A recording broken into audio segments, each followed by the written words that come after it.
నమస్కారం డాక్టర్ గారు. నమస్కారం అండి. డాక్టర్ గారు, ఈ మధ్య కాలంలో ప్రేక్షకులందరూ కూడా మెసేజ్లు పంపిస్తున్నారు. గత 2-3 ఏళ్ల నుంచి ఆటోఇమ్యూన్ డిజార్డర్స్ గురించి ఎక్కువ వింటున్నాం. అసలు ఇవంటి ఏంటి, ఎందుకు వస్తాయి, వీటిపైన చర్చించుకోమని చాలా మంది మెసేజ్లు పంపించారు. తప్పనిసరిగానమ్మా. ఆటోఇమ్యూన్ డిజార్డర్స్ అంటే ఏంటో ముందుగా చెప్తూ మొదలు పెడదామా? ఆటోఇమ్యూన్ డిజార్డర్ అంటే ఏమిటంటే మన శరీరంలో రక్షణ వ్యవస్థ, తెల్ల రక్త కణాల గ్రూప్ అంతా పంచదళాలు ఉంటాయి. తెల్ల రక్త కణాలు ఇవన్నీ వైరస్, బ్యాక్టీరియాలు, ఫంగస్, క్రిములు లాంటి మన లోపలగా ప్రవేశించినప్పుడు మేమున్నాం మిమ్మల్ని చంపేయటానికని కాపలాగాసే తెల్ల రక్త కణాలన్నీ వాటిని అటాక్ చేసి చంపేస్తాయి. ఓకే. రక్షణ వ్యవస్థ వైరస్ బ్యాక్టీరియాలను చంపేసి మన శరీరాన్ని రక్షించే కార్యక్రమం చేయాలి. వైరస్ బ్యాక్టీరియాలని గుర్తుపట్టలేకుండా అయ్యే స్థితి రక్షణ వ్యవస్థలో వచ్చేస్తుంది, బలహీనం అయిపోతుంది. అయ్యి మన శరీర అవయవాలనే వైరస్ బ్యాక్టీరియాగా భావించేసేసి పరాయి వాటిగా భావించి అవయవాల మీద దాడి చేసే రక్షణ వ్యవస్థ చంపేయటం మొదలెడుతుంది.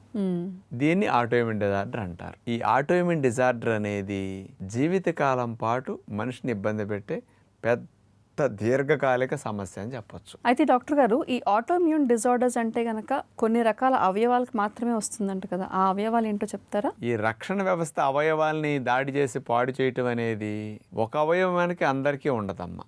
ఒక్కొక్కరికి ఒక్కొక్క అవయవాలు కానీ మార్పు చేసి దాడి చేయటం అనేది జరుగుతూ ఉంటుంది. కొందరికి కీళ్ల మీద దాడి చేస్తుంది రక్షణ వ్యవస్థ, రొమటాయిడ్ ఆర్థరైటిస్ అంటారు. కొందరికి వెన్నుపాము మీద దాడి చేస్తుంది, యాంకిలైజింగ్ స్పాండిలోసిస్ అంటారు.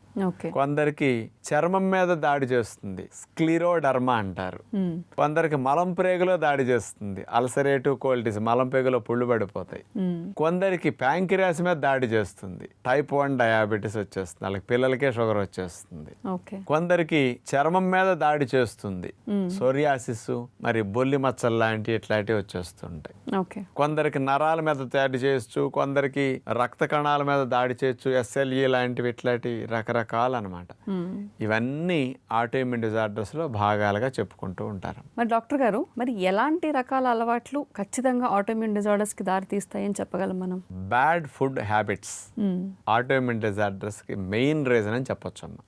Cool drinks, chocolates, biscuits, ice creams, fast foods, junk foods, bakery foods, ఇలాంటివన్నీ కృత్రిమంగా తయారు చేసినవి, కెమికల్స్ వాడినవి, డైరెక్ట్ గా కార్బోహైడ్రేట్స్, పిండి పదార్థాలు ఎక్కువగా ఉండేవి, చక్కెరలు ఎక్కువగా వాడిని, సాల్ట్ ఎక్కువగా వాడిని, ఆయిల్ ఎక్కువ వాడిని, ఇవన్నీ ఆహార పదార్థాలు మరియు ప్యాక్డ్ ఫుడ్స్, టిన్డ్ ఫుడ్స్, ఇవన్నీ కూడా తిన్నప్పుడు ప్రేగుల్లో ఈ ఆహార పదార్థాలు జీర్ణమయ్యే క్రమంలో ఈ ఆహారాల్లో ఉండే ఆమ్ల స్వభావం వల్ల, అసిడిక్ నేచర్ వల్ల, కెమికల్స్ వల్ల ప్రేగుల్లో రక్షణ వ్యవస్థలో భాగమైన సూక్ష్మజీవులు చచ్చిపోతాయి, మంచి సూక్ష్మజీవులు చచ్చిపోతాయి.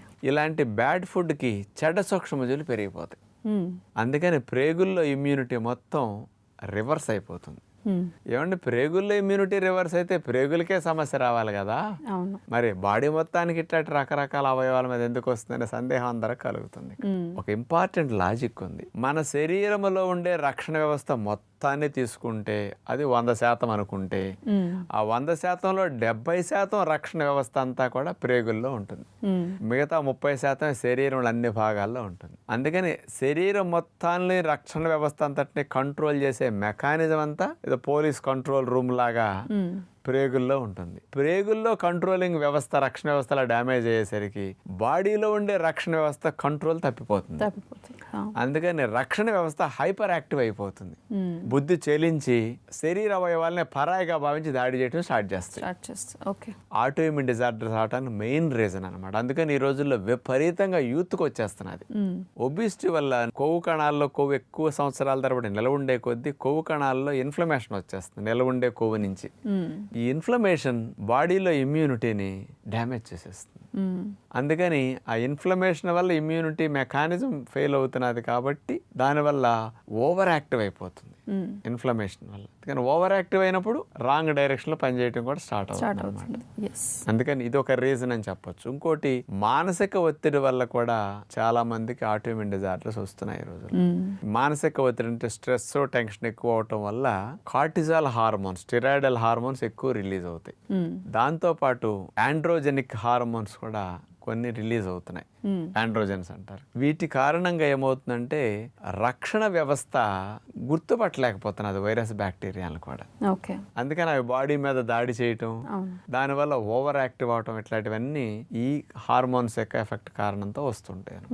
ఓకే. అతి ముఖ్యమైన కారణం కూడా ఇంకోటి ఉందమ్మా ఈ రోజుల్లో విపరీతంగా ఈ సమస్య పెరగటానికి.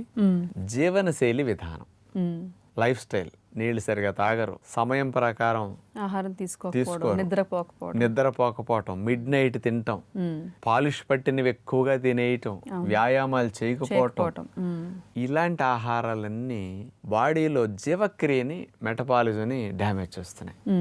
అందుకని సరిగా పనిచేయాల్సిన రక్షణ వ్యవస్థ గాడి తప్పేసి పనిచేస్తున్నారు. అందుకని దీనివల్ల ఇలాంటి సమస్యలు రావడానికి కారణాలన్నీ చెప్పొచ్చమ్మా. అయితే డాక్టర్ గారు, మరి ప్రకృతి వైద్య విధానంలో పోయే అవకాశాలు ఏమైనా ఉన్నాయంటారా? కంప్లీట్గా ఈ ఆటోఇమ్యూన్ డిజార్డర్స్ని రివర్స్ అయ్యేటట్టు చేస్తాయి. ఎందుకంటే లైఫ్ స్టైల్, రాంగ్ ఫుడ్ వల్ల వచ్చింది సమస్య కదా ఇది.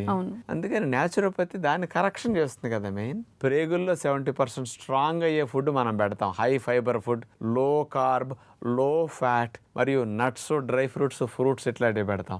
వీటికి గుడ్ బ్యాక్టీరియా బాగా పెరిగి బ్యాడ్ బ్యాక్టీరియా తగ్గి బాడీ అంతటినీ కంట్రోలింగ్ సిస్టమ్ ఇక్కడి నుంచే చేసేయగలుగుతుంది. మీరు మారితే అవి పూర్తిగా పోతాయి, మీరు మారకపోతే లైఫ్ అంతా ఉండి ఇబ్బంది పెడతాయి.